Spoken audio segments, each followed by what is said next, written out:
Thank you very much, everybody. How are you doing this morning? Oh, come on now. You got to have more passion in you than that. Come on now. Well, I'm the man that went from the corner store to the corner office, so let's talk about how I lived it. I'm not going to give you any formulas, any scientific models. We're just going to talk about the way it really happened. Like many of you, I worked very hard as a teenager. And in my mid-teens, I traded in 3 part-time jobs to buy a delicatessen. So I became a teenage entrepreneur. And what did I learn from that experience? One very basic thing. The customer and the customer alone determines whether we win or lose. I had no money, but I had a seller that wanted to get rid of a store. So for $5,500 loan, $7,000 with interest, over 12 months, I pay it back, I own it. I miss a payment or I don't pay it back, I lose everything I put into it. Just think about the pressure of that sense of urgency. And as I thought about the customers, I had to segment my market. Who is my customer? I was the little one in between 2 very large conglomerates. On one side, finest supermarkets. On the other side, 7-Eleven, both deep-pocket large corporations. And I was just a little one in between. And what did I learn? I learned that the little one has to do what the big one is either unwilling to do or structurally unable to do. And that's how I figured out my base. So my customer was, 1, the senior citizen. What do you think I learned about senior citizens? Well, there was a complex about 1.5 blocks from the store, and I learned that they would prefer to have their stuff delivered versus leave the house. My competition didn't deliver, we did. And then there were the blue-collar workers, like my dad. They'd show up in jeans and a t-shirt. They were flush, rich Friday night, and they were broke by Saturday morning. So we gave them credit. And they always paid me back. Amazing. But the hard part was getting those teenagers to walk 1.5 blocks past 7-Eleven down to my store. So one day I decided to go down there and see what was going on. And outside of 7-Eleven, there was 40 kids in a line, and about 4 of them inside the store. And I asked the kids, what are you all doing out here? There's a big store in there. And they said, well, Bill, they think we're going to take things. I said, don't worry about all that. Follow me down to my store. And by then, I had already built a video game room where the kids could play Asteroids and Pac-Man. You remember those games where you put quarters into the machines? They were big ones. Probably a lot of you don't even know what they are. Look it up on the internet. So I dragged them down with me, got them in the game room, fed them, gave them anything they wanted, and it was their store. And to underscore the customer-driven strategy, one of the kids said to me, Bill, when we want good food, be treated with respect, and play video games, we come to your store. And when we want to steal stuff, we go to 7-Eleven.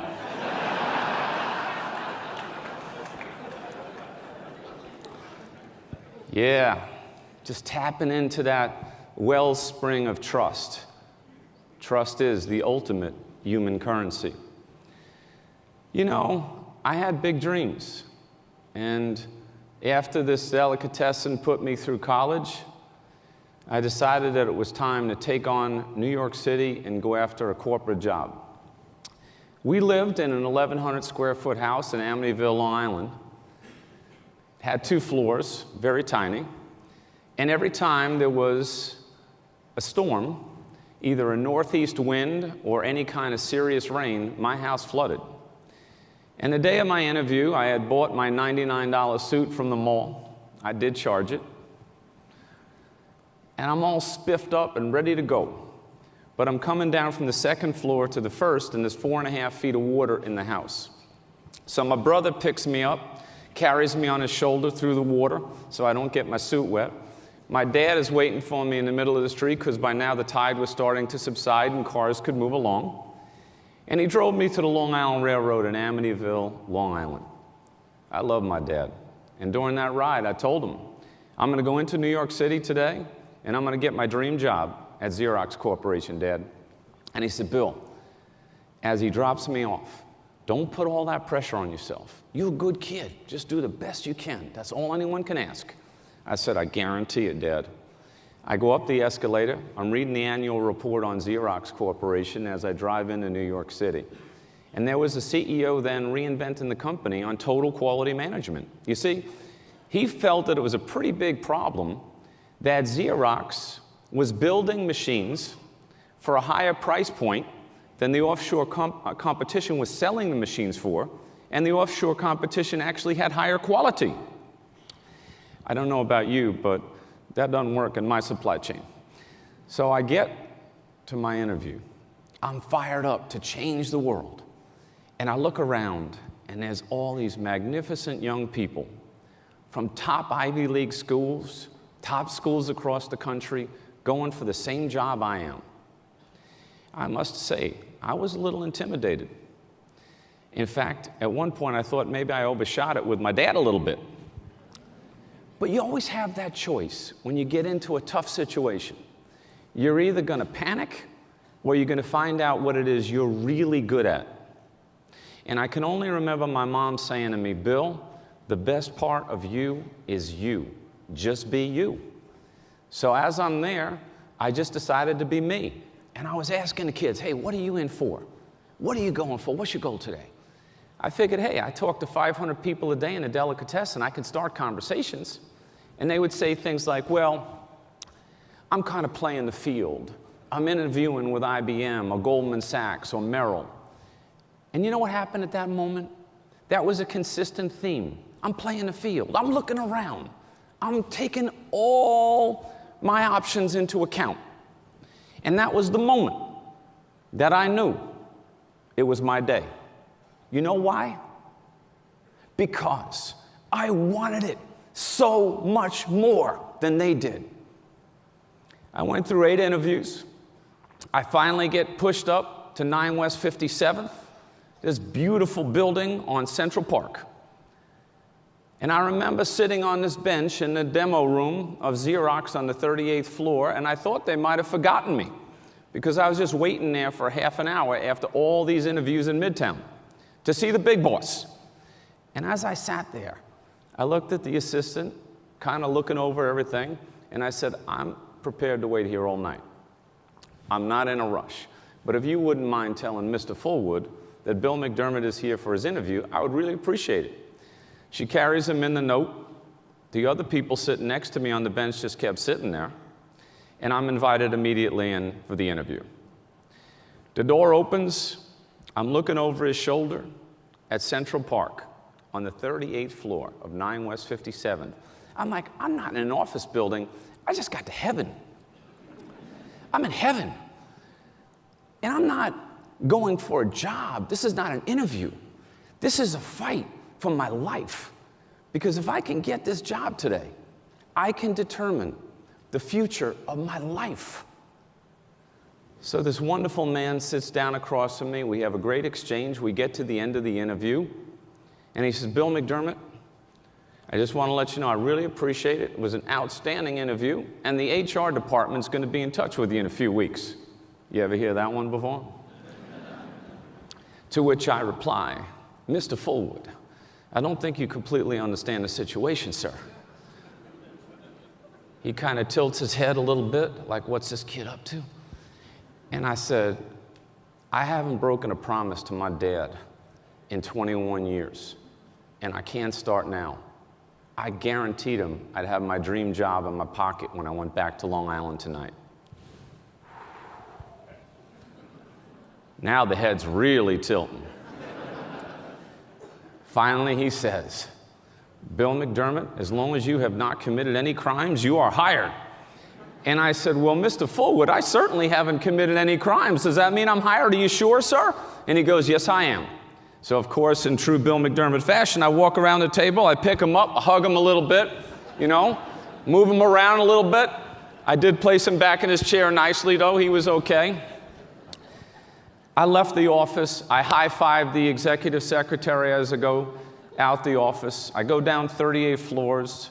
I'm now on 5th Avenue, rushing to the Bun and Burger with quarters in my pocket, and I plug it into a phone. Do you know something? You used to have to do that. I get my mom and dad on the phone. I said, Mom and Dad, I got the job. This is a great day for the family. Please break out the Corbell. I'm on my way home. Yeah, that Corbell's rough stuff, isn't it? But that was a great moment. And those moments matter because they are the essence of who we are as people when we're put in the light where you have to show up. But it's all the things that you did in the dark that prepares you for the moment when you're in the light. And that's what gives you the confidence. So now I get the job. Like many of you, you get your dream job, now what? Well, you got to pay your dues. So I was a trainee, kind of reporting into the senior sales guy in New York. And we were canvassing, knocking on cold doors for a living. So it was so awesome when you would get a lead, because that meant somebody actually had an interest that you didn't have to self-create. So we get to this brownstone. It's August, 95 degrees in the shade. I'm in my beautiful $99 suit, carrying a copier on my back, a briefcase with brochures in my left hand, and an electronic typewriter that weighed about 80 pounds in my right hand. We get to this brownstone, big problem right away, no elevator. This is going to be a long walk up those stairs. That was a hot one. By the time I get to the top, I could feel the sweat coming down my cheek. I'm like, this ain't good. The doors open to this beautiful brownstone. I look across the room, and there she is. Wow. CEO, Chanel suit, just stunning. And there's me, just like right there. And guess what happened next? This huge cat lands on my shoulder and sticks its claws through my $99 suit into my skin. Now, I wasn't worried about the skin, but I was worried about those claws coming back outside that $99 suit because that was the best one I had. So what do you do at a moment like this? Well, you let go of the briefcase and the electronic typewriter. Good kitty. Love the kitty. What a beautiful kitty. The woman says, you really like animals, don't you? And I said, especially cats. And you know something? Garfield has nothing on this cat. And we start talking about all kinds of crazy things. The weather, dogs, cats, people, life. And we get to this critical moment where the senior guy says to me, hey kid, aren't you going to plug in the machine and do the demo? And I looked at her and she looked at me and I said, do you need to see a demo? And she goes, well, what do you mean? I said, well, you see with a copy machine, what you do is you plug it into the wall, it's got a green button, you hit start, makes copy. And then with the electronic typewriter, it looks like that old IBM one over there, only it's electronic and it's faster, but the keyboard design's pretty similar. You know how to type, right? Yes, I do. And I don't need to see a demo, I'll take two. I get downstairs to the ground level. The guy says to me, hey, Bill, you're either going to be the CEO of Xerox or you're going to jail, man.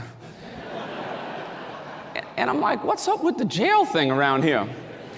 You know, because I respect you and it's a Sunday morning, I want you to know something. I have not told this story publicly, but there was a time when he called me up to serve as a character witness because he was arrested in a sting operation in New York City for drug dealing. You can't make it up. But one of the great stories was recognizing that it's not about me. And when you manage your career, it's actually not even about you. It's about being in service to your company, to your colleagues, and to a dream.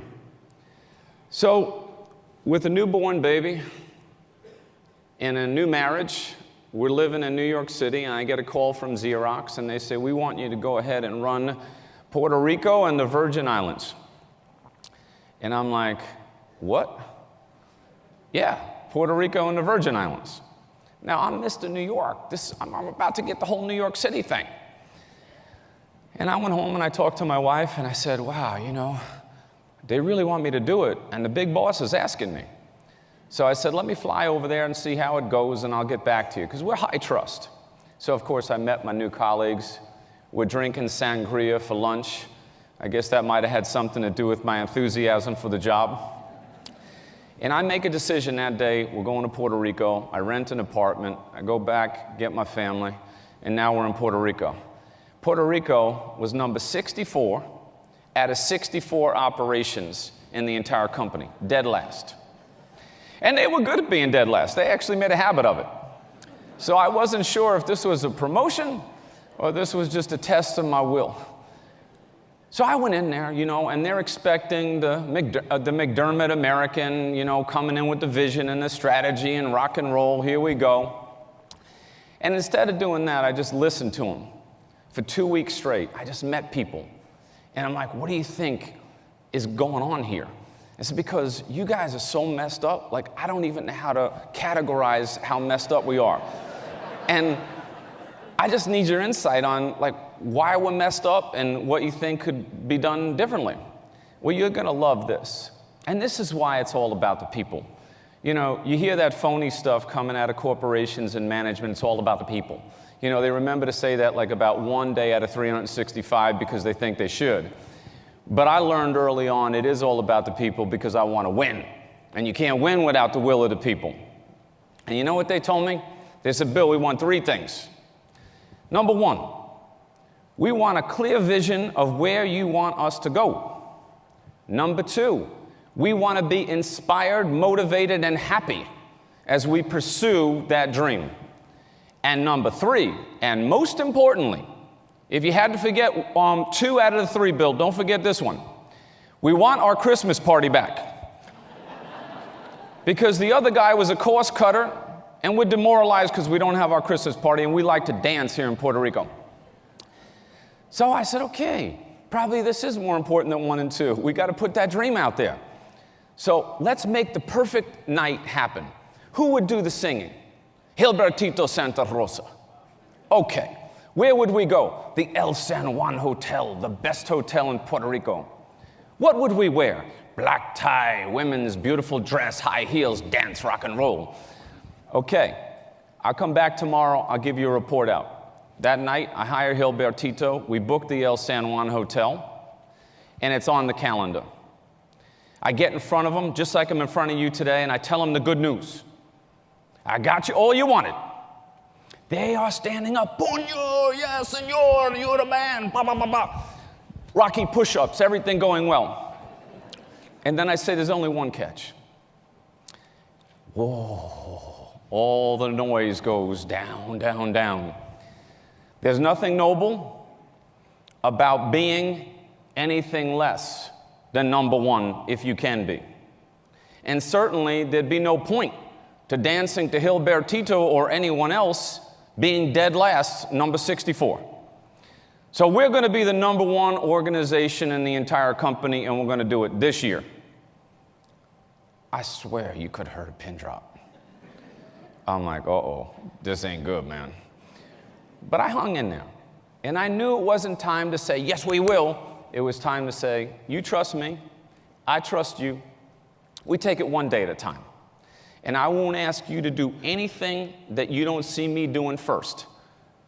Well, don't you know, we left that room that day, and as we came out of the first quarter, we rose the ranks, probably around 50-something, and then we got halfway there through the halfway mark, and in the third quarter of that year, we were coming around the turn like Seabiscuit, determined, and we get into the top 10. Going into the finish, we're galloping against Ohio and different parts of the United States that were perennial champion organizations. And don't you know, in December, the number 64 out of 64 operation climbed to the top of the world and finished as the number 1 business in the entire Xerox Corporation. And why did that matter? Because 20 years later, I came back to a dimly lit restaurant on a Sunday night where I expected maybe 1 or 2 people would want to have dinner with me when they heard I was coming to town. The lights are down low, and all of a sudden, Bam, I walk in the room, the lights go up, and everybody who was there 20 years ago was there that night. We laughed, we cried, we took pictures, we told stories, and we were a family. We were a team.